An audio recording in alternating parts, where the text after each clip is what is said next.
یا غالب الخلق خمسا قبل خمس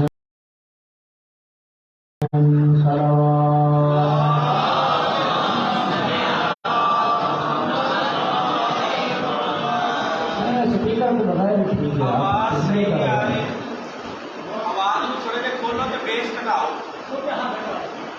سلوات پڑھ دیں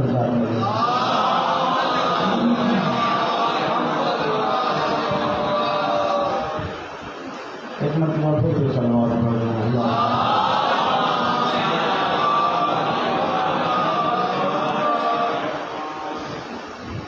مومنین کرام، میں نے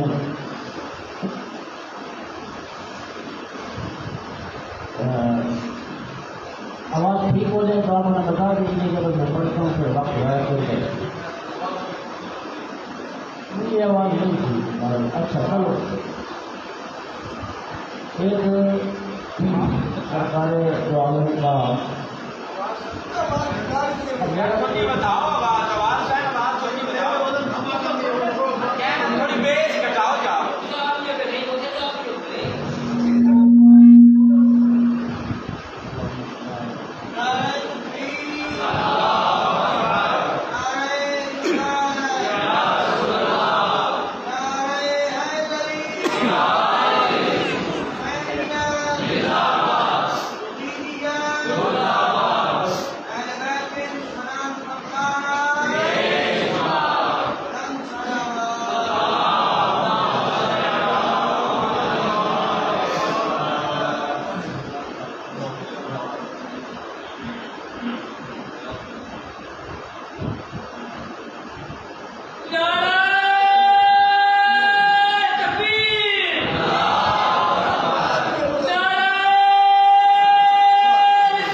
آواز سپیکر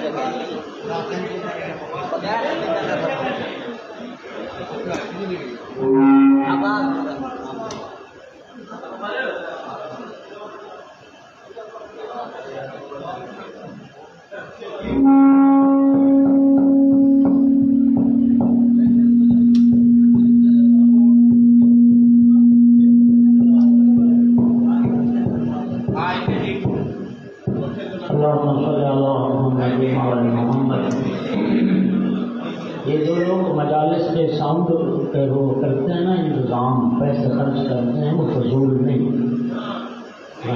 یہ نا پوری ایک سائنس ہے۔ ایسے سپیکر لے کے مجلس خراب کرنے والی بات ہے نا، 100 بندہ ہے بیٹھا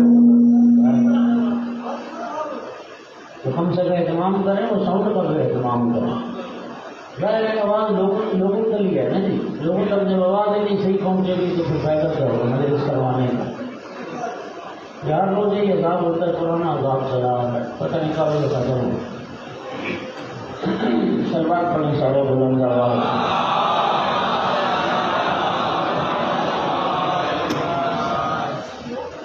میں نے سرکار دو عالم کا ایک وصیت نامہ ہے حضرت ابو ذر کے نام، جس کو آج موضوع کلام بنایا ہے۔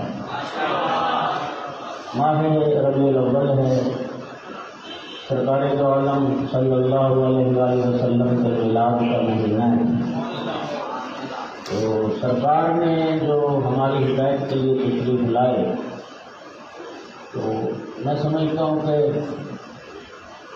سب سے زیادہ حق بنتا ہے کہ اس رسول اللہ کی جو تعلیمات ہیں وہ لوگوں کے سامنے بیان ہونی چاہیے۔ آپ جانتے ہیں کہ حضرت ابو ذر رسول اللہ کے بڑے جلیل المرتبہ ایک صحابی ہے.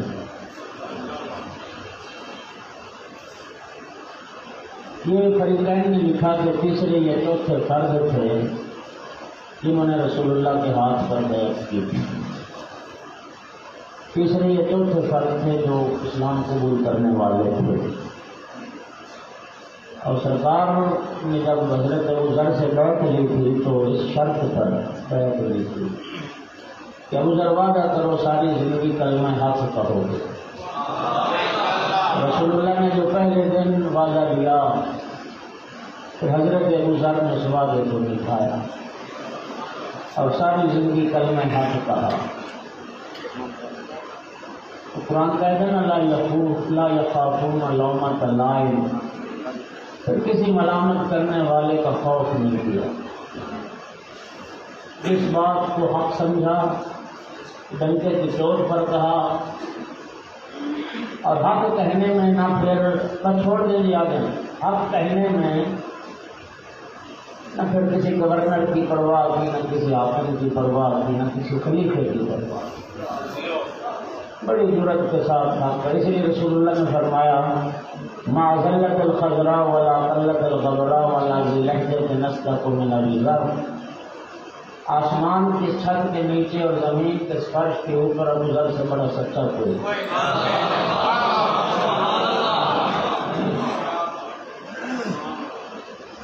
مولا امیر المومنین علیہ السلام اس حق کوئی اور بے باقی جرم میں ابوذر کو بہت تکلیفیں بھی برداشت کرنا پڑی. 2 بار جلا وطنی برداشت کرنا پڑی، مدینے سے نکال دیے گئے. مولا امیر المومنین علیہ السلام ایک دن حضرت ابوذر کو یاد کر کے رو پڑے. لوگوں نے پوچھا آقا کیا ہوا؟ آپ ابوذر کو یاد کر کے رو کیوں پڑے؟ اور میں ابوذر کی غربت پہ مجھے رونا ہے. کسی نے حاکم مدینہ سے کہا کہ ابوذر ایک بھوکا چرواہا، بھیڑ بکریاں چرانے والا، اور بڑے دربار میں آ کے تنقید شروع کر دیتا ہے، اعتراض شروع کر دیتا ہے. بھوکا ہے، پیسے لگا کے منہ بند کرو ابوذر کا، پھر اعتراض کرنا چھوڑ دے. حاکم مدینہ نے رات کی تاریکی میں 300 دینار ابوذر کے لیے بھجوائے. دینار سونے کے ہوتے. رات کے وقت دینار لے کے آیا غلام، حضرت ابوذر کے دروازے پہ دخل باب کیا. حضرت ابوذر باہر تشریف لائے. کون؟ غلام نے کہا یہ حاکم نے آپ کے لیے 100 دینار کی 3 تھیلیاں تھیں، یہ دینار بھیجیں تمہارے لیے. حضرت ابوذر نے فرمایا اچھا، مسلمانوں کا بیت المال اتنا امیر ہو گیا ہے کہ ہر مسلمان کو 300 دینار دیا جائے. ابوذر ہر مسلمان کے لیے نہیں، صرف تمہارے لیے بھیجو. اور میں لے جاؤ دینار جس سے کسی عام مسلمان کو کوئی حصہ نہ ملے. جس بیت المال سے دوسرے مسلمان محروم ہیں اس سے ابوذر بھی لینے کو تیار نہیں. اور پھر حضرت ابوذر نے فرمایا کہ تمہیں جرأت کیسے ہوئی کہ رات کی تاریکی میں میرے دروازے پہ یہ دینار لاؤ؟ میں جانتا ہوں یہ دینار مجھے کیوں بھیجے ہیں، اور تم نے دینار لا کے میرے دروازے پر میری توہین کی. اب 2 طرح سے تم نے میری توہین کی. پہلی توہین تم نے میری یہ کی کہ تم نے یہ کیسے سمجھ لیا کہ میں 300 دینار کے بدلے علی بیچ دوں گا. تم نے مجھے علی فروش سمجھا ہے. اور دوسری توہین تم نے میری یہ کی کہ تم نے میرے آقا اور مولا کی قیمت 300 دینار لگائی ہے. خدا کی قسم دنیا اکٹھی کر کے میرے قدموں میں ڈال دو، میں راہ ولایت علی سے 1 انچ پیچھے ہٹنے کو تیار.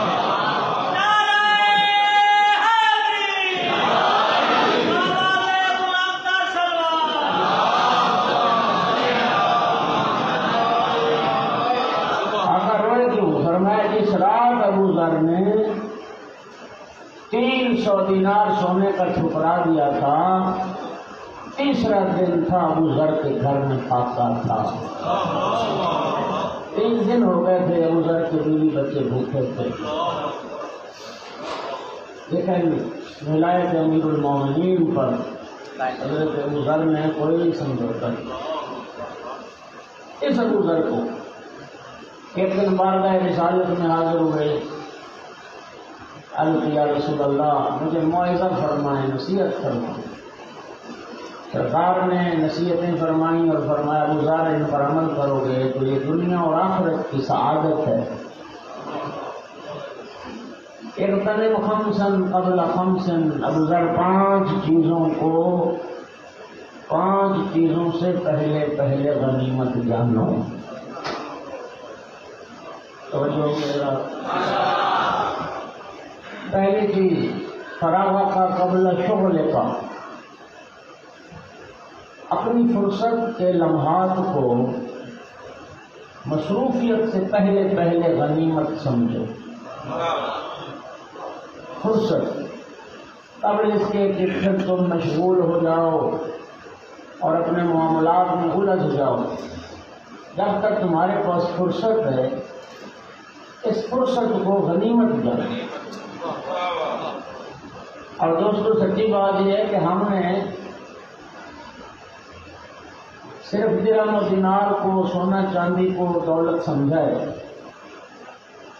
حضرت ابو ذر کو رسول اللہ نے فرمایا تھا اے ابو ذر جتنا تم درہم و دینار پر بخیل بنتے ہو، ذات ابو ذر کی ہدایت سب کے لیے، اس سے زیادہ اپنے وقت کے لیے بخیل بنو. سونے چاندی سے زیادہ وقت کی قیمت ہے اور وقت کی قدر ہے. دنیا کائنات میں سب سے جو قیمتی ترین متاع اور قیمتی ترین چیز ہے وہ انسان کا وقت ہے. درہم و دینار سے بھی زیادہ اپنے فرصت کے لیے، وقت کے لیے تم بخیل بنو. دوستوں قدر کرو. مولا امیر المومنین علی بن ابی طالب علیہ السلام فرماتے تھے کہ اغتنموا فرص الخیر فإنها تمر مر السحاب.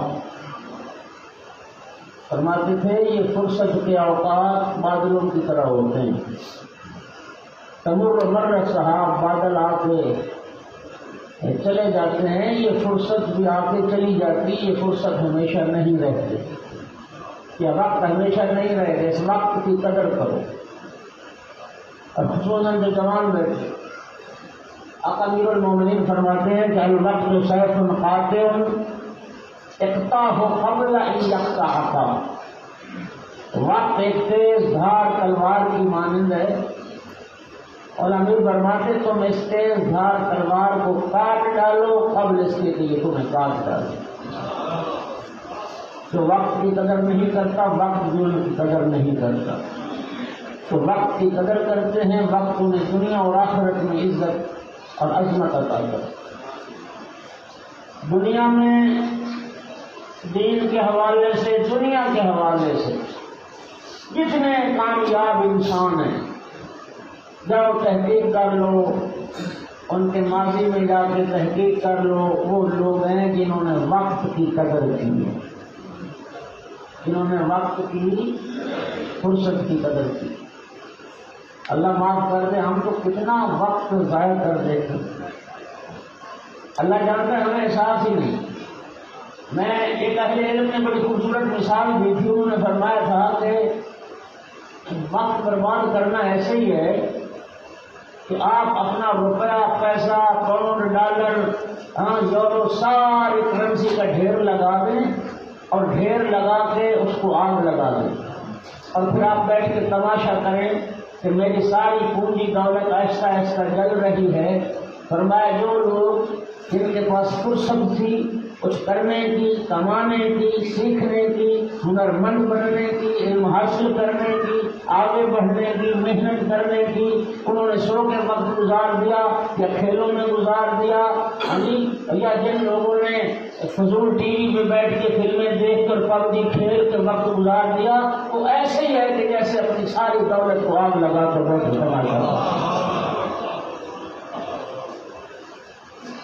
یہ تمہاری قیمت ہے، دولت ہے تمہاری، یہ وقت۔ رسول اللہ نے فرمایا سچی بات یہ تو ہمیں تو احساس ہی نہیں، ہمیں تو قدر ہی نہیں ہے، ہم نے تو کبھی شاید سوچا بھی نہ ہو کہ یہ فرصت یہ وقت کی غنیمت ہے۔ حج یہ برحق کا فرمان ہے، وقت کی قدر کرو، فرصت کی قدر کرو، یہ فرصت ہمیشہ تمہیں میسر نہیں رہے۔ جوان بیٹھے ہو، خدا کی قسم اٹھا کے کہتا ہوں، جتنا وقت آج ہم اس فیس بک پہ اور اس واٹس ایپ پہ اور سوشل میڈیا پہ جتنے بھی ذرائع ہیں، جتنا وقت ہم ان پہ برباد کر رہے ہیں نا، اللہ جانتا ہے۔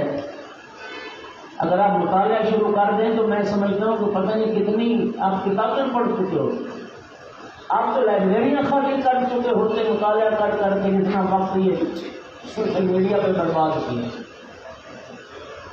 یہ جو اللہ نے تمہیں فرصت دی تھی، کورونا کی وجہ سے سکول تو بند ہو گئے، تم نے اس وقت سے کتنا فائدہ اٹھایا، اس فرصت میں کتنے قرآن تم نے ختم کیے، اس فرصت میں کتنے تم نمازی بن گئے، کتنی عادات کو، اچھی عادات کو اپنایا، کتنی بری عادات سے چھٹکارا حاصل کیا، گھر رہ کے کتنا تم نے مطالعہ کیا، کوئی تفسیر کی ایک کتاب پڑھ لیتے، کوئی ایک حدیث کی کتاب پڑھ لیتے، سیرت معصومین پہ کچھ پڑھ لیتے، کچھ مقتل کا مطالعہ کر لیتے، کیا فرصت گزر گئی اور تم نے کچھ حاصل نہ، صرف کھیل کود، صرف فلمیں دیکھ لی، پھر ٹی وی پہ وقت اور سوشل میڈیا اور فیس بک پہ سارا وقت گزار دیا۔ دوستو یاد رکھو، سب سے زیادہ قیمتی چیز دنیا میں وقت جیسی کوئی نہیں، نہ سونا نہ چاندی نہ ہیرے جواہرات، کچھ بھی۔ ہیرے جواہرات اور سونا چاندی کی دنیا میں بھی انہوں نے کامیابی حاصل کی ہے جنہوں نے وقت کی قدر کی، جنہوں نے وقت برباد کیا ہے، ان کی دنیا بھی خراب ہوئی، ان کی آخرت بھی خراب ہوئی۔ ایک آپ حیران ہو جائیں گے، پہلے علماء نے کس طرح وقت سے فائدہ اٹھاتے تھے۔ امام خمینی کے حالات میں لکھا ہے کہ جب دسترخوان لگتا تھا نا، اب غیر گھر میں دسترخوان لگانے میں 5-10 منٹ تو لگ ہی جاتے ہیں، سفرہ بچھایا، پھر اس کے برتن رکھے، پھر کھانا آیا۔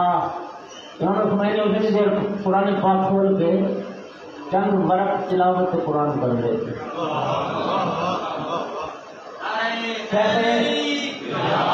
شیخ اعظم انصاری کے بارے میں غالباً میں نے پڑھا کہ زوجہ جب دسترخوان لگا رہی ہوتی تھی تو وہ ساتھ سجدے کا رکھ کے نماز شروع کر دیتے تھے۔ ایک دن زوجہ نے پوچھ لیا، اگر نماز تو پڑھ کے آتے ہیں، پھر یہاں کون سی نماز شروع کر دیتے ہیں؟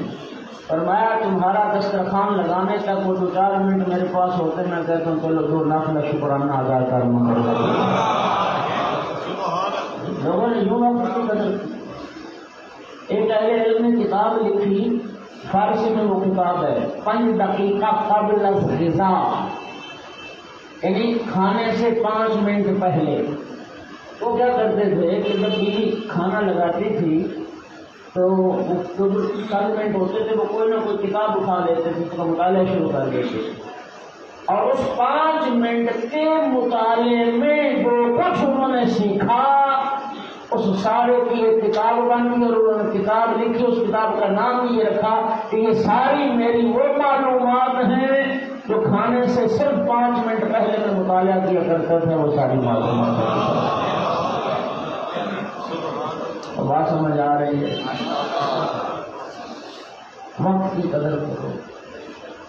رسول اللہ یہی فرما رہے ہیں، وقت کو برباد نہ کرو، وقت سب سے زیادہ قیمتی ہے، سب سے زیادہ قیمتی ہے۔ اللہ کو سلامتی دے۔ تو پہلی وصیت کیا ہو گئی؟ یغتنم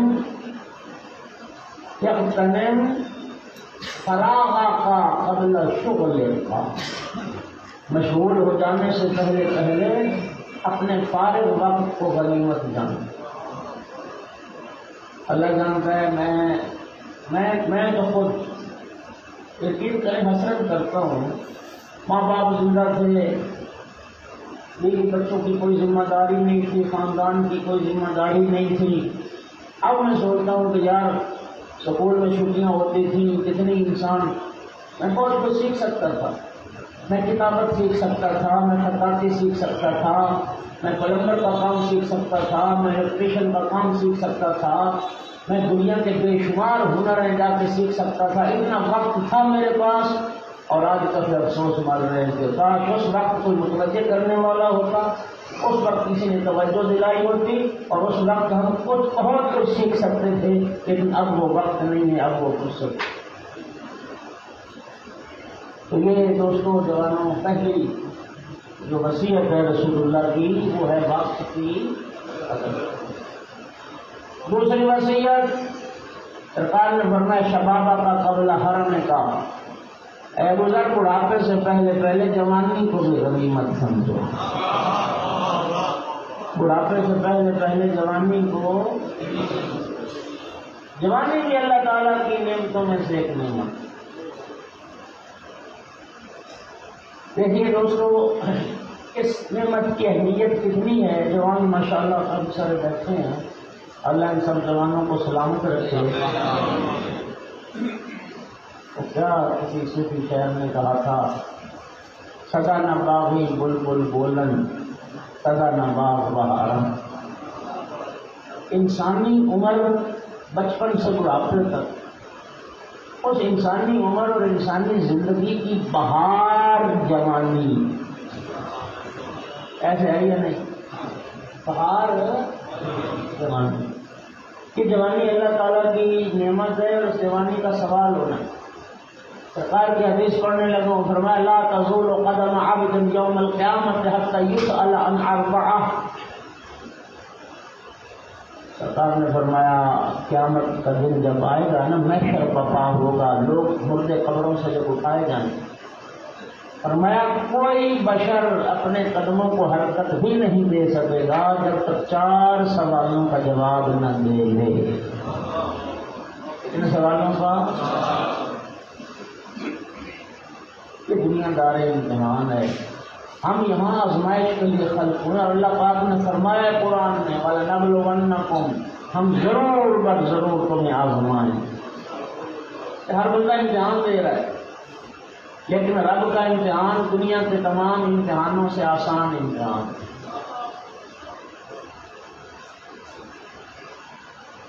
ناراض تو نہیں ہوگا میں نے کیا کہا؟ دیکھیے اللہ نے کسی کی طاقت سے بڑھ کے امتحان لیتا ہی نہیں، یہ ایک بات۔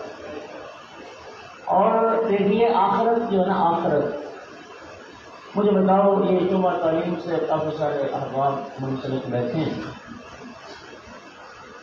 دنیا میں کبھی ایسا ہوا ہے اسکول کالجوں میں امتحان ہوتے ہیں، کہیں ایسا ہوا ہے کہ پرچہ آؤٹ کر دیا جائے طالب علموں کے لیے؟ بولو، اور اگر کسی مرکز امتحانی میں پرچہ آؤٹ ہو جائے تو اس مرکز کا امتحان کینسل کر دیا جائے۔ جی اساتذہ کرام بتائیے ایسے ہی؟ وہ کتنا مہربان امتحان تو ہے، دنیا دار امتحان ہے، لیکن وہ کریم اللہ اتنا مہربان ہے، اس نے اپنے محبوب کے ذریعے اور اس نے محمد والے محمد کے ذریعے پرچے سارے آؤٹ کر دیے۔ اپنے محبوب کے ذریعے رب نے بتا دیا قبر میں کیا پوچھا جائے گا، حشر میں کیا پوچھا جائے گا، آؤٹ نہیں ہو گیا پرچہ۔ اچھا دوسرا، دنیا میں جتنے امتحانات ہوتے ہیں وہاں نقل کرنے کی اجازت ہوتی، اور اگر کوئی نقل کرتا پکڑا جائے پھر کیا ہوتا ہے؟ 3 سالوں کے لیے ملتوی اس کا نااہل، ایسے ہی امتحان ہی نہیں دے سکتا۔ وہ ایسا مہربان ہے کہ جس رب کریم نے نقل کی اجازت دی ہے، اور صرف اجازت نہیں دی، نقل کا حکم دیا ہے، لیکن وہ کریم فرماتا ہے کہ نقل اس کی کرو جس کو اپنا پرچہ 100% صحیح حل کرنے کا یقین ہو، اور جس کو اپنا پرچہ 100% صحیح حل کرنے کا یقین ہوتا ہے اسی کو ہم معصوم کہتے ہیں۔ اس رب کریم نے یہ 14 معصوم نمونے کائنات میں بھیجے ہی اسی لیے، ان کی نقل کرتے جاؤ، ان کو دیکھ کے زندگی کا پرچہ حل کرتے جاؤ، تم بھی کامیاب، جن کی نقل کی وہ پہلے ہی کامیاب۔ اور رسول اللہ کی اس حدیث کا یہی معنی ہے یا علی انت وشیتک هم الفائزون یوم القیامہ، یا علی قیامت کے دن تو بھی کامیاب ہے اور تین راہ سے چلنے والے ہوگا۔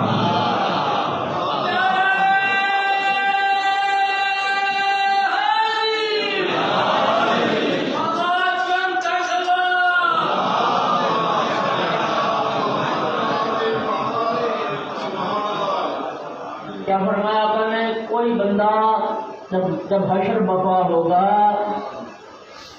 کوئی بندہ قدموں کو حرکت نہیں دے سکے گا جب تک 4 سوالوں کا جواب نہ دے۔ پہلا سوال ان عمرہ فیما افناہ، اللہ تعالیٰ پوچھے گا کہ میں نے جو زندگی دی تھی وہ کہاں گزار دیا، ساری زندگی کا سوال کہاں فنا کر کے آئے۔ دوسرا سوال ان شبابہ فیما ابلاہ، جوانی کے بارے اللہ پوچھے گا میں نے جو جوانی دی تھی اس جوانی کو بڑھاپے میں کیسے بدلا۔ جوانی کا الگ سوال، حالانکہ جوانی اسی زندگی کا حصہ ہے، ایک زندگی کا سوال ہے، جوانی کا پھر الگ سوال، جوانی کہاں گزارتے ہیں۔ مولا امیر المومنین علیہ الصلوۃ والسلام فرماتے ہیں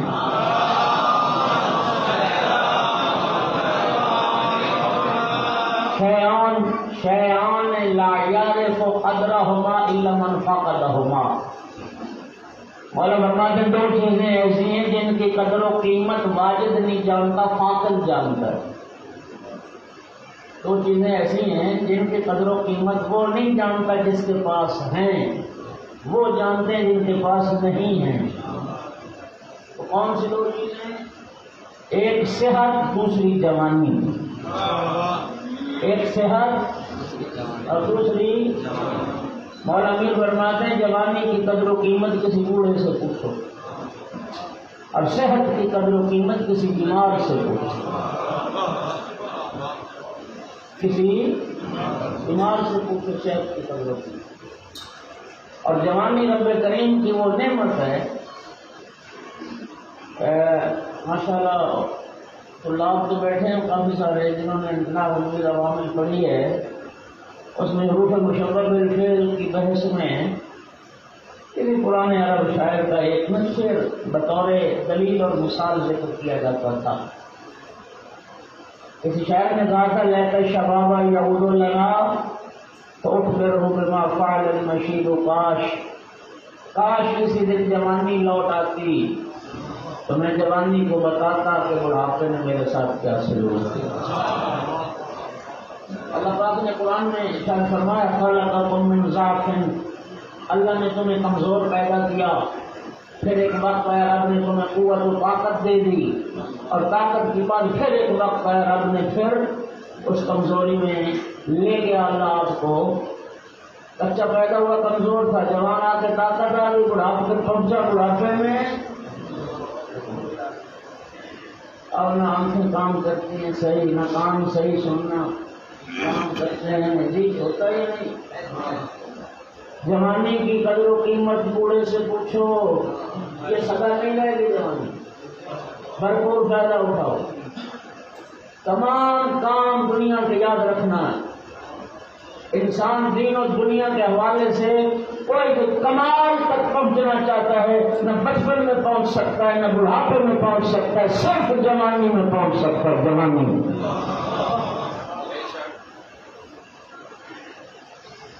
مولا امیر المومنین کی نگاہ میں ہمارے پہلے مدارس میں پڑھایا جاتا تھا دیوان امیر المومنین، مولا امیر علیہ السلام کا ایک دیوان منسوب ہے، مولا سے اشعار ہیں، اب بازار میں ملتا ہے، اس میں 2 شعر ہیں جناب امیر علیہ السلام کے، شیئان لو بقت الجماع علیہما عینان حتی توزن بذہابی لم یبلغ المعشار من حقہما فقد الشباب وفرقۃ الاحباب۔ آقا امیر المومنین فرماتے تھے 2 چیزیں ایسی ہیں، ان 2 چیزوں پر میری آنکھیں اتنا روئیں کہ میں رو رو کے اندھا ہو جاؤں، نابینا ہو جاؤں، میری بینائی چلی جائے۔ لیکن ان دو چیزوں کا عشر اشیر حق ادا نہیں ہو سکتا. ان دو چیزوں کا جو حق ہے اس کا 10واں حصہ بھی ادا نہیں ہو سکتا اگر میں رو رو کے نابینا ہو جاؤں. مولا کون سی دو چیزیں؟ فقد الشباب و فرقت الاحباب، جوانی کا چلا جانا، مخلص دوستوں کا بچھڑ جانا.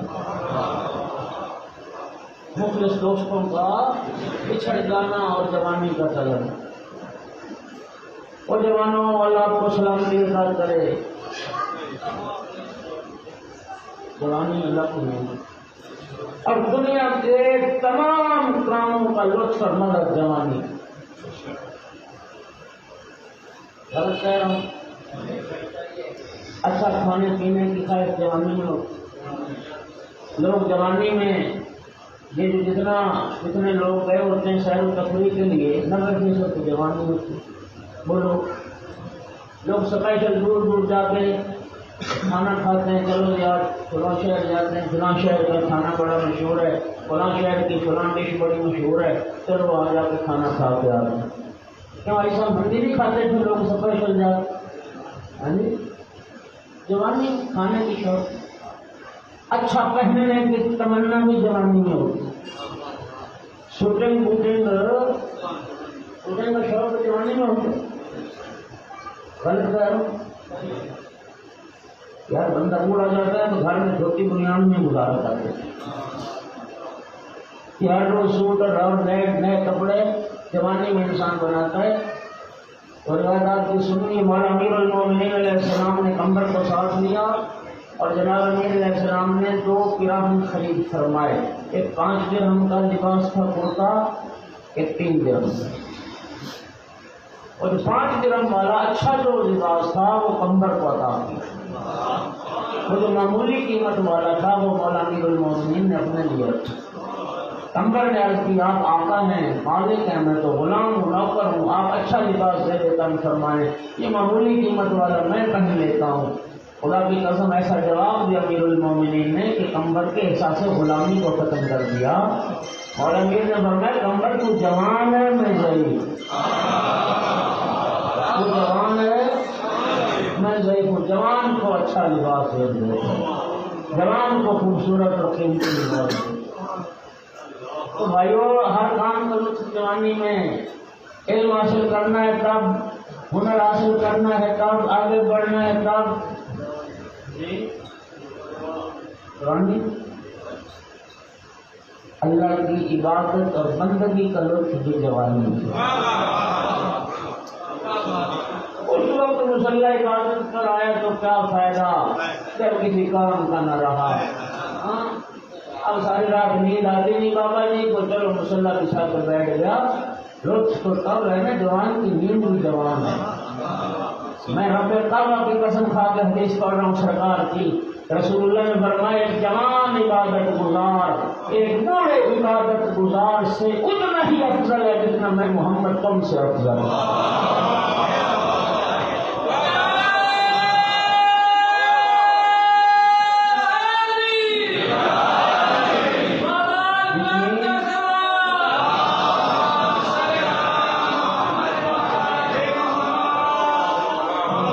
فضیلت رسول اللہ فرما رہے ہیں مجھے کم لوگوں پر حاصل ہے، اتنی ہی فضیلت ایک جوان عبادت گزار کو بوڑھے عبادت گزار پر حاصل.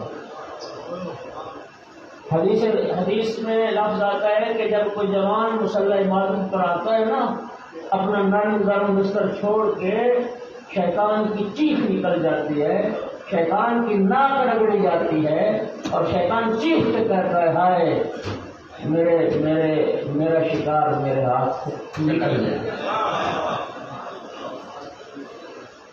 شیطان حسرت کرتا ہے، افسوس کرتا ہے، اور اللہ پاک مالا اعلیٰ میں ملائکہ پر فخر و بہار کرتا ہے.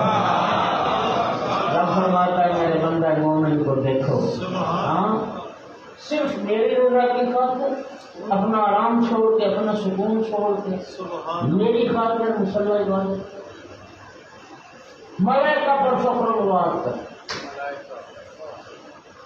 توجہ ہو رہی ہے؟ ایمان سے بتاؤ جو جوان ساری رات فیس بک پہ بیٹھا ہے اور ساری رات پب جی کھیل رہا ہے، اٹھے گا مسلح عبادت پر نہیں اٹھے گا. اور اللہ پاک پوچھے گا جوانی کہاں گزار کے آئے ہو، کیا بتاؤ گے ساری زندگی کیا کیا جوانی میں؟ نیٹ پہ بیٹھے چیٹنگ کرتے، پب جی کھیلتے رہے، ویڈیو گیم میں کھیلتے رہے، کارٹون دیکھتے رہے، فلمیں دیکھتے رہے. یہ بتاؤ گے رب کو اس میں وقت گزارا؟ قدر کرو. کیا گھر گھر میں خدا کی قسم یہ تو مصیبت آ گئی ہے.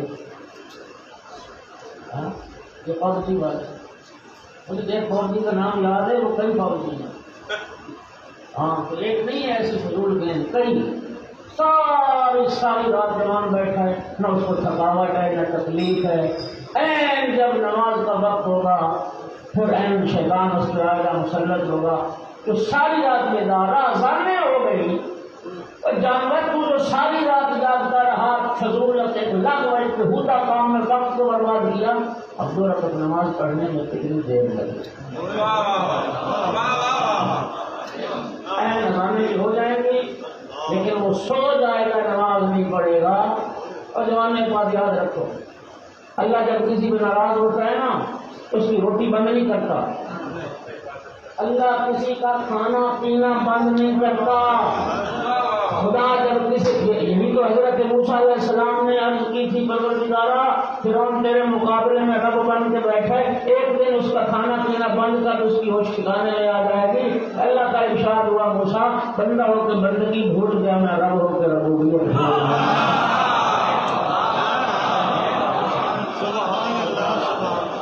اللہ جب کسی پہ ناراض ہوتا ہے نا اپنے ذکر کی لذت سے اسے محروم کر دیتا ہے، اپنے ذکر کی مٹھاس اس سے چھین لیتا ہے. اللہ اپنی یاد اس کے دل سے نکال دیتا ہے. مت کوئی سمجھے بے نماز کہ مجھ پہ بڑا اللہ راضی اور میں دیہڑی لگاتا ہوں بڑی اچھی اور خوب میرے پاس دنیا سے ریل پیل اور نماز کی تجھے توفیق نہیں. اور میرا بھائی معافی مانگ اپنے گناہوں کی اور ان گناہوں کی جن گناہوں کی وجہ سے تو اللہ کے ذکر کی لذت سے محروم ہو گیا. امام سجاد کی تو دعائیں ہیں، الہی اذقنی حلاوت ذکر، پروردگار اپنے ذکر کی مٹھاس، اپنے ذکر کی لذت سے مجھے آشنا بنا، اپنے ذکر اور اپنی یاد سے مجھے محروم نہ کر. وہ دن نہ آئے کہ جس دن میں تیرے ذکر سے محروم ہو اپنی یاد نہ کر سکے. جوانوں اللہ آپ کو زندگی دے، یہ وقت ہمیشہ ملنے والا نہیں. جلدی سونے کے عادی بنو اور پھر الحمدللہ سردیوں کا آغاز ہونے والا ہے. معصومین نے سردیوں کے موسم کی بڑی تعریف کی حدیث میں. معصوم فرماتے ہیں یہ سردیوں کا موسم ہمارے شیعوں کے لیے یہ تو ہی غنیمت ہے. دن چھوٹے ہوتے ہیں روزے رکھو، راتیں لمبی ہوتی ہیں اللہ کی بارگاہ میں کھڑے ہو جاؤ اور نمازیں ادا کرو. یہ تو غنیمت ہے، غنیمت. اور یہ جو حدیث مبارک اس کا یہ معنی ہے، سرکار کی حدیث ہے الدنیا متجر اولیاء اللہ. آپ نے ہمیشہ ہم نے مولویوں نے بھی ہم نے دنیا کی مذمت زیادہ بیان کی ہے، نہیں دنیا کی تعریف میں بھی حدیث ہیں، جن میں سے ایک حدیث کو میں نے بھی پڑھی الدنیا متجر اولیاء اللہ. سرکار نے فرمایا یہ دنیا جو اللہ کے دوست ہیں، جو اللہ کے ولی ہیں، اولیاء خدا کی تجارت کا یہی دنیا ہے، اور اللہ کے ولی اسی دنیا سے آخرت کو کماتے ہیں. اللہ کے ولی اسی دنیا میں رہ گئے آخرت کو کماتے. جوانوں قدر کرو، ہر کام کرو. عبادت کا مزہ جوانی میں. ایک جوان عبادت گزار کی نماز پوجا اور ایک بوڑھے عبادت گزار کی نماز پوجا. تو کرنا کیا اب تو معاف کرنا.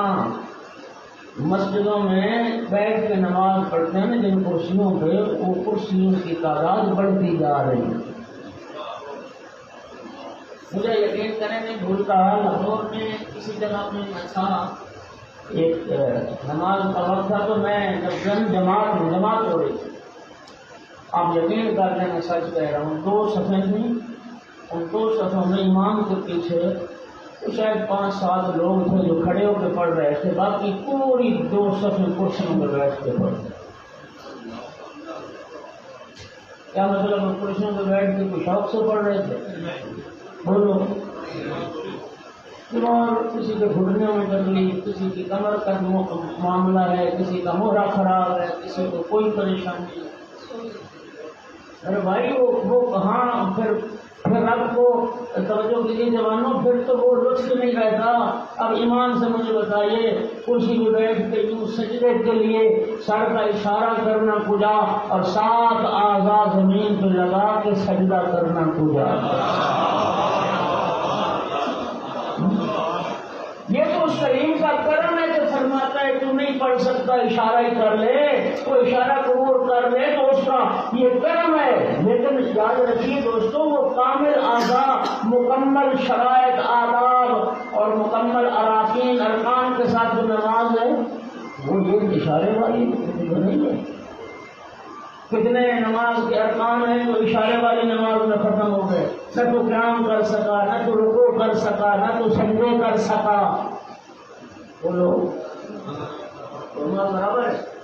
تو میں کام کی موجودگی میں مسئلہ عرض کر رہا ہوں، یہی وجہ ہے کہ جو بندہ کھڑے ہو کے نماز نہیں پڑھ سکتا وہ ان کو امامت نہیں کروا سکتا جو کھڑے ہو کے نماز پڑھ سکتے ہیں۔ پتہ نہیں میرا مسئلہ پہنچا آپ تک؟ ایک بندہ کرسی پہ بیٹھ کے نماز پڑھتا ہے نا، وہ امام جماعت نہیں بن سکتا ان لوگوں کا جو کھڑے ہو کے نماز پڑھ سکتے۔ کیوں بلا؟ یہ حکمت کیا ہے؟ حکمت یہ ہے کہ جو کرسی پہ بیٹھ کے پڑھ رہا ہے نا اس کی نماز ناقص ہے، اور جو کھڑے ہو کے پڑھ رہا ہے اس کی نسبت اس کی نماز کامل ہے۔ کامل ناقص کی اتباع نہیں کرے گا، کامل ناقص کی پیروی نہیں کرے گا۔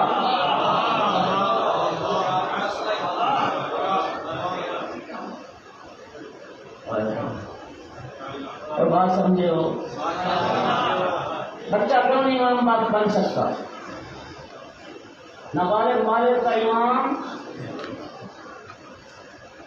سامنے گرامی اللہ کو سلامتی دے، ذرا سمجھیے گا، امام اور ماموم جو فلسفہ اسلام ہے وہ کیا ہے؟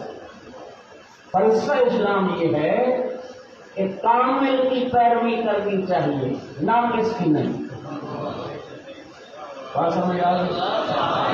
جس کی نماز ناقص ہے وہ امام نہیں ہوگا۔ اب مجھے ایک بات بتائیں، ایک معصوم ہے، ایک غیر معصوم ہے، ان میں ناقص کون ہے؟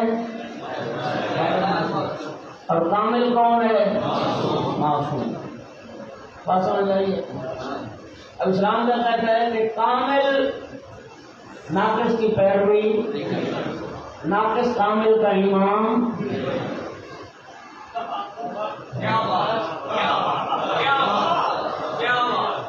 تو سفر خود بھی کیا کرے۔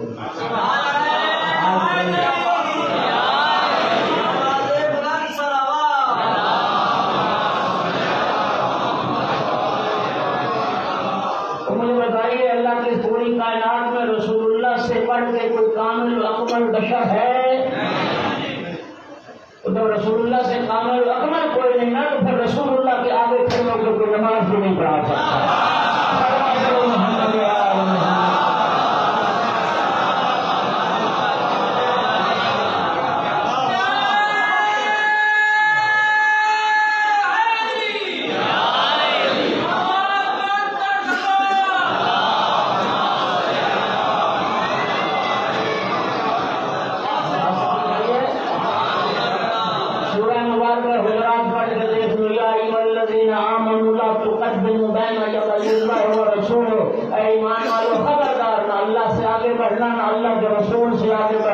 تو رسول کو نماز پڑھائے گا وہ آگے کھڑا ہو کے پڑھائے گا یا پیچھے کھڑا ہو کے پڑھائے گا؟ اللہ کو کر دو محمد۔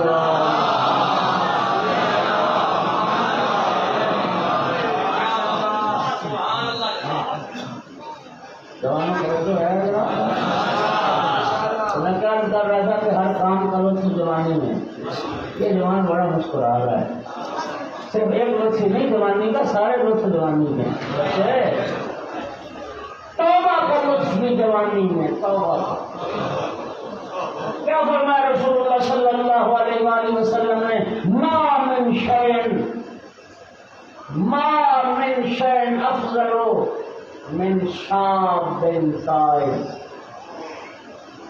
ما من شيء احب الى الله من شاب صائم۔ رسول اللہ نے فرمایا اللہ رب العزت کو سب سے زیادہ محبوب ہے وہ جوان جو جوانی میں توبہ کرے، سب سے زیادہ محبوب ہے وہ جوان جو جوانی میں توبہ کا لطف بھی جوانی، در جوانی توبہ کردن شیوائے۔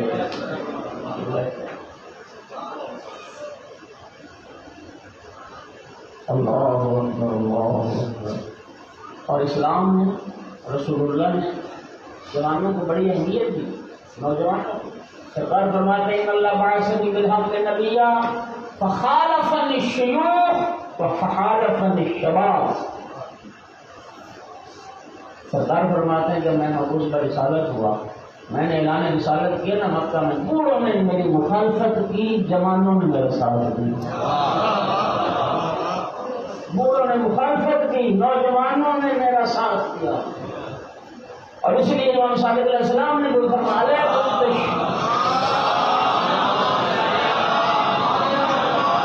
علیکم بالشباب، علیکم بالشباب، جوانوں پہ کام کرو، جوانوں کی تربیت کا اہتمام کرو۔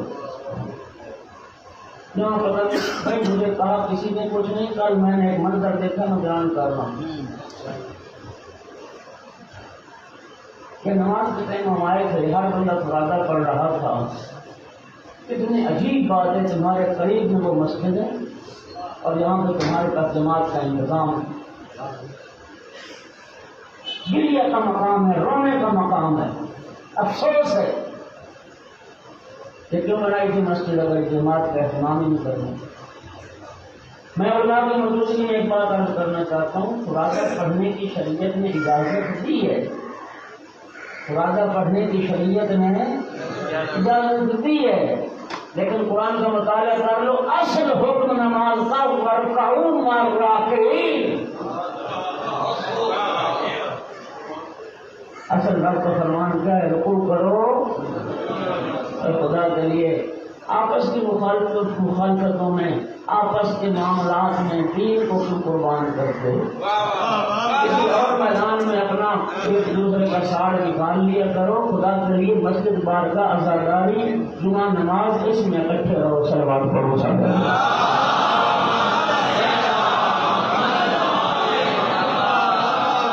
اور سیاست کرنا دین کے معاملے میں تماشا بناتے دشمن کے سامنے۔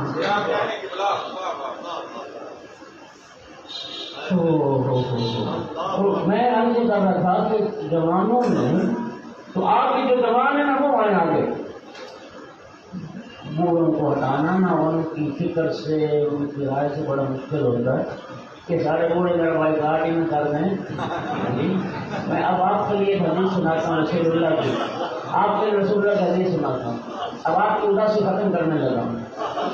سرکار نے یہ بھی فرمایا ہے، سرکار نے یہ بھی فرمایا ہے کہ جوان کی ہمت سے زیادہ مجھے محبوب ہے اور عزیز ہے بوڑھے کی رائے۔ کام تو جوانوں نے کرنا ہوتا ہے نا جی، بوڑھا آ چکے، زندگی زیادہ گزار چکا ہے، تلخ شیریں سرد گرم دنیا کا زیادہ دیکھ چکا ہے۔ اچھا میں ایک بات اور بھی سناتا ہوں آپ کو تاکہ بوڑھے خوش ہو۔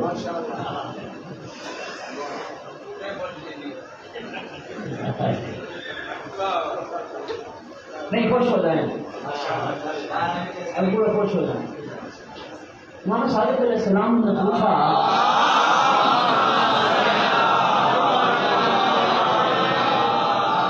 کہ فتح کسے کہتے ہو تم؟ فتح اپنے ایک صحابی سے پوچھا، لا فتح الا علی، جوان شاب بھی لفظ آتا ہے، فتح بھی آتا ہے، فتح کسے کہتے ہو؟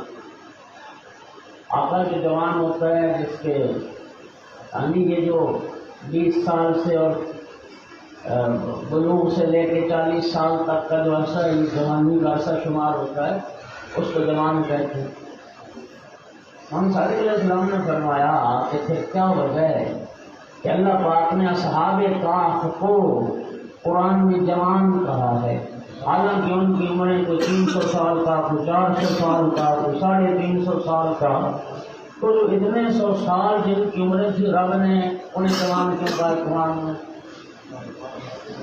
تو کہتا مولا آپ ہی بہتر جانتے ہیں۔ سرکار نے فرمایا اللہ کی نگاہ میں جوان وہ ہوتا ہے جس کا ایمان جوان ہوتا ہے۔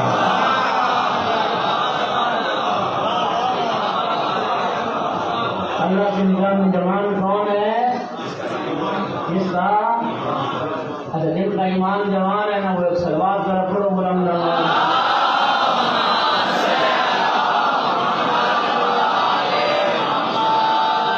جن کا ایمان جوان ہے، ہاتھ کھڑا کرو۔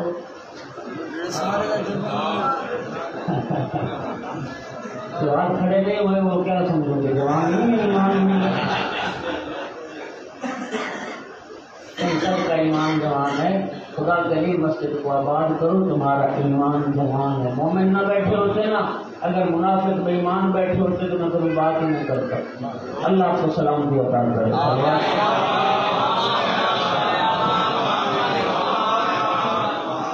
توجہ ہوگی حضرات؟ تو میں دوستوں جوانی کا سوال ہونا ہے، جوانی سے بھرپور پیدا ہو۔ آپ جوانوں کو آگے آنا چاہیے، مساجد کی آباد کاری ہو، عزاداری کے پروگرام ہوں، آپ جوانوں کو باغ ڈور سنبھالنی چاہیے، بزرگوں کی دعائیں لینی چاہیے، بزرگوں کو ساتھ رکھنا چاہیے، بزرگوں کو نظر انداز کرنے کی بات نہیں کر رہا۔ آپ بزرگوں کو چاہیے جوانوں کے سر پہ شفقت کا ہاتھ رکھیں اور ان جوانوں سے مذہب کے لیے کام لیں۔ مکتب کی تقویت، مکتب کا فروغ، تشیع کے فروغ میں کتنی ہمت جوان کر سکتے ہیں، اب پورے نہیں کر سکتے، پورے ان کے ساتھ ہمدردی کریں، ان کے سر پہ ہاتھ رکھیں اور ان جوانوں کو آگے لگائیں تاکہ یہ دین کا کام اور مقصد کی جو ترویج اور تبلیغ کا کام ہے وہ رکنے نہ پائے۔ اور امام صادق علیہ السلام نے جوانوں کے لیے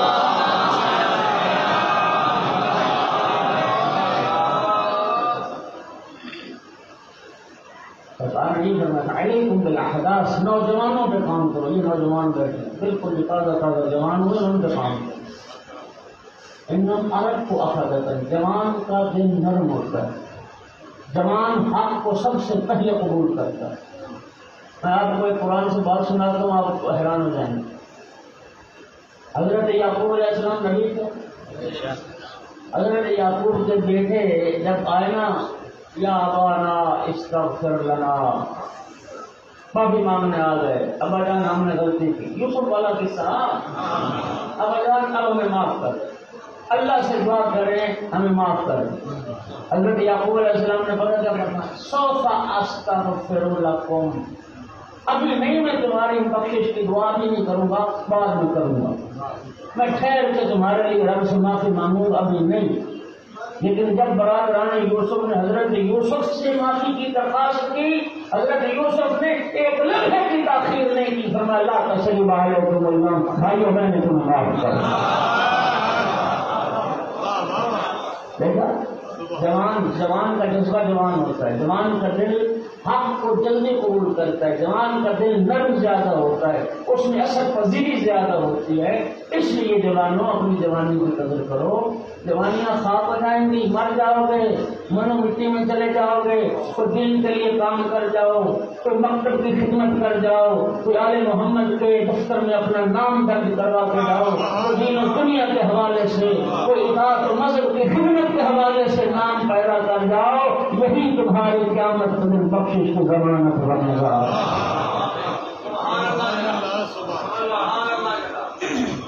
بس آج نا میں ٹھیک 8:10 پہ نمبر پہ بیٹھ گیا، ایک 10 منٹ ہمارا اسپیکر کھا گیا۔ ہاں جی، یہ جو ساؤنڈ پہ پیسے خرچ کرتے ہیں وہ بے وقوف نہیں ہے، بندہ بیٹھا مسکرات بیٹھی جب تک آواز ٹھیک نہیں پہنچے گی ایک تو پھر لطف نہیں ہوتا مجلس کا. تو انشاءاللہ باقی 3 مجالس میں بھی آپ ایک دو پابندی وقت کے ساتھ تشریف لائیں گے تو انشاءاللہ باقی دنوں میں اسپیکر بھی ہمارا ساتھ دے گا. سہل بن سعد ساعدی رسول اللہ کا صحابی ہے اور یہ رسول اللہ کا وہ صحابی ہے میرے مطالعے میں کہ سب سے آخر میں اس صحابی کی وفات ہوئی ہے جس کے بعد تابعین کا پھر دور شروع ہوا. اگرچہ اختلاف ہے اس میں لیکن ایک میرے مطالعے میں یہ بات ہے کہ وہ حضرت سہل بن سعد ساعدی تھے اور یہ وہ صحابی رسول ہیں. عاشور کے دن میدان کربلا میں امام حسین علیہ السلام نے چند صحابہ کا نام لیا. لشکر یزید کو خطاب کر کے فرمایا تھا لشکر یزید میرے نانا کے اصحاب زندہ ہیں، جاؤ جابر ابن عبداللہ انصاری سے پوچھو، زید ابن ارقم سے پوچھو، جا کے سہل بن سعد ساعدی سے پوچھو کیا میرے نانا کے ان صحابہ نے میرے نانا کی زبان سے نہیں سنا تھا الحسن والحسین سیدہ شباب اہل میرے بیٹے حسن اور حسین جوانان جنت کے سردار ہیں. وہ لشکر یزید اس وقت پوری دنیا میں مشرق سے مغرب تک چلے جاؤ میرے سوا کوئی جوانان جنت کا سردار نہیں. یہ سہل ساعدی سن 60 ہجری حج بیت اللہ کے بعد بیت المقدس کی زیارت کے لیے کیا گزر شام سے ہوا. سہل ساعدی کہتا ہے میں جس دن شام پہنچا شام میں جشن کا سماں تھا، بازار سجے ہوئے تھے، بازاروں کی آئینہ بندی کی گئی تھی، لوگوں کے نئے اور بھڑکیلے لباس تھے، ہاتھوں پہ مہندیاں لگی تھی، جشن کا سماں تھا. کہتا میں نے ذہن پہ زور دیا کہ آج مسلمانوں کی تو کوئی عید نہیں ہے، شاید شام والوں کو کوئی خاص تہوار ہے. کہتا میں نے شامی سے پوچھا کہ آج مسلمانوں کی عید کوئی نہیں لیکن شام میں عید کا ماحول ہے، کیا شام والوں کا کوئی خاص تہوار ہے؟ شامی کہتا ہے تم اجنبی معلوم ہوتے ہو. کہا میں تو مدینے کا رہنے والا ہوں، یہاں سے گزر رہا تھا. اس وقت شامی کہتا ہے آسمان گر پڑتا، زمین پھٹ جاتی کا گر نہ ہوتا. میں نے پوچھا بتاؤ تجھے کیا ہوا؟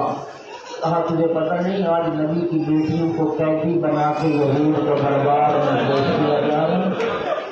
آج رسول زادیوں کو قید کر کے لایا جا رہا ہے یزید کے دربار میں اور امام حسین کا اور اصحاب حسین کے سر کاٹ کے لائے جا رہے ہیں کربلا سے یزید کے دربار میں پیش ہونے. آج یزید کی فتح کا جشن منایا جا رہا ہے اور یزید کی فتح کی خوشی منائی جا رہی ہے.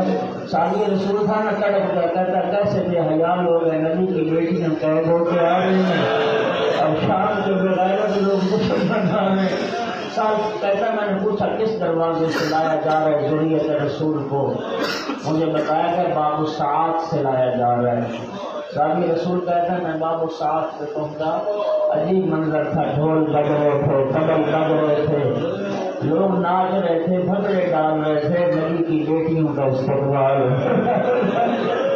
اجر و کمال اللہ. کہتا ہے کچھ نیزے جن پہ کچھ سر سوار تھے، سب سے پہلے وہ نیزے بازار شام میں داخل ہوئے. کہتا میں غور سے ایک ایک سر کو دیکھ رہا تھا، دیکھتے دیکھتے میری نگاہ رک گئی ایک سر پر تو سب سے زیادہ مشابہ تھا رسول اللہ کے سر پہ. میں لفظوں کا ذمہ دار ہوں. سال کہتا ہے مجھے یوں محسوس ہوا جیسے کسی نے پیغمبر کا سر کاٹ کے میرے کو کسی نے رسول اللہ کا سر کاٹ کے میرے پہ چڑھا دیا ہو. آگے آگے وہ سر تھے، ان کے پیچھے کچھ بے پالان اونٹ تھے جن کے کچھ بیویاں اور بچے سوار تھے. سال کہتا ہے ایک ناکا پہ 3-4 سال کی ایک بچی بیٹھی تھی. میں اس بچی کے قریب گیا، جا کے سلام کیا. سلام کر کے پوچھا بچی تو اپنا تعارف کروا سکتی ہے تو کون ہے؟ بچی جواب میں پلٹ کے کہتی شیخ پہلے تو اپنا تعارف کروا تو کون ہے؟ اس لیے کہ کربلا سے شام تک ہمیں کسی نے سلام نہیں دیا، کربلا سے شام تک ہمیں کسی نے سلام کے قابل نہیں سمجھا. تو پہلا فرض ہمیں سلام کرنے والا پہلے تو تعارف کروا تو کون ہے؟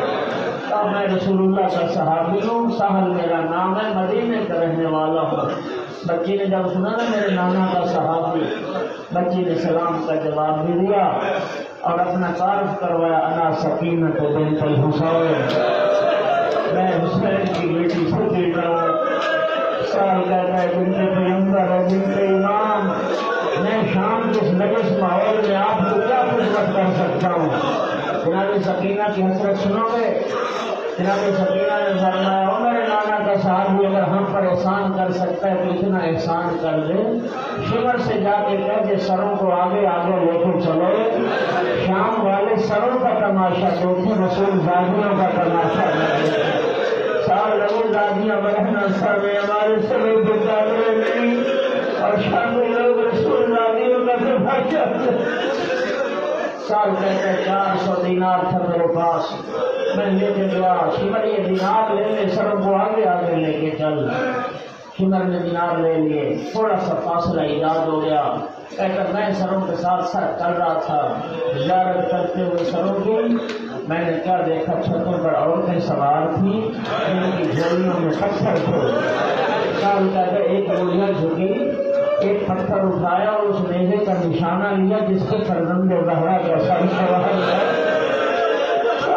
میں نے دیکھا اس ملونے نے جو پتھر مارا، فرزند زہرا کی پشانی پہ لگا، اور احسان دوست میں سے مجھ سے برداشت نہ ہوا، میں برداشت نہ کر سکا، میں نے سب دعا کے لیے ہاتھ اٹھا دی، اللہم اہلکھا ومن معہا، میرا اللہ ظالم عورت کو بھی ہلاک کر دے، اس کی ساتھی عورتوں کو بھی ہلاک کر دے۔ ساتھ رسول کی بد دعا مستجاب ہو گئی۔ سال کہتا ہے چھت گری، عورتیں معاشرے جہنم ہو گئی۔ میں کہوں گا صحابی رسول تو ایک پتھر لگ کر دیکھ کے برداشت نہ کر سکا، کاش تو زینب کے گزر سے خوش تھا، 70 قدم کا فاصلہ تھا، ضربیں چل رہی تھی، بھائی بڑا ہو رہا تھا، ابن سعد کو خطاب کر کے کہتے تھے ابن سعد اتنظروا وتدخلوا عبد اللہ، تو دیکھ رہا ہے میرا من ضائع ذبح ہو رہا ہے، میں حق و معافی کو مسلم و برباد ہو جاؤ، تم میں کوئی مسلمان نہیں ہے کہ رسول کے لوگوں کی جان بچائے۔ الا لعنۃ اللہ علی القوم الظالمین، سیعلم الذین ظلموا ایہم القلب ینقلبون۔ کریم مالک نے ذکر کو قبول فرما۔